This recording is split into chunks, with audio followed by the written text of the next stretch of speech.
Have you ever considered how our vast American justice system intelligently sorts through countless legal issues, determining where each one rightfully belongs?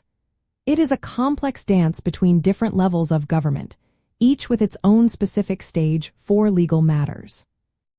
The primary distinction between federal and state court jurisdiction lies in the type of legal issue at hand and the parties involved. Generally, federal courts have a more limited scope, handling cases concerning federal law, the United States Constitution, or disputes between citizens of different states. State courts, on the other hand, possess broad jurisdiction, covering the vast majority of legal disputes affecting everyday life. This dual court system is a fundamental aspect of American federalism, designed to divide governmental powers efficiently.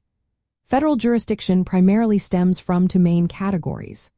First, we have federal question jurisdiction, which means a case arises under the United States Constitution, a federal law, or a treaty. This includes issues like patent law, copyright law, or civil rights violations. Second, there is diversity jurisdiction, which applies when the parties involved are citizens of different states and the amount in controversy exceeds $75,000. This ensures that a party from one state is not unfairly disadvantaged when litigating against a party from another state in a local court. State courts are the workhorses of our judicial system, possessing general jurisdiction over nearly all other types of cases.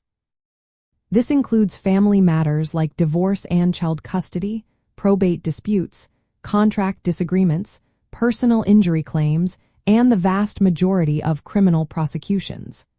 If a case does not explicitly fall into a federal jurisdiction category, it almost certainly belongs in a state court. To determine the appropriate forum for a specific case, you would first examine the nature of the legal claim. Does it involve a federal statute or the Constitution? Are the parties from different states with a significant amount of money at stake?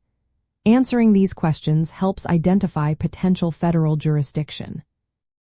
If neither of these primary federal conditions is met, or if the case deals with typically local issues such as property disputes or state crimes, the state court system is the likely venue. It is a systematic process of checking for federal triggers before assuming state court jurisdiction. An interesting aspect of this division is the concept of concurrent jurisdiction, where both federal and state courts have the authority to hear certain types of cases. For instance, some federal questions can initially be brought in either state or federal court. Another key detail is the right of removal. If a plaintiff files a case in state court that could have originally been filed in federal court due to federal question or diversity jurisdiction, the defendant often has the option to remove the case to federal court.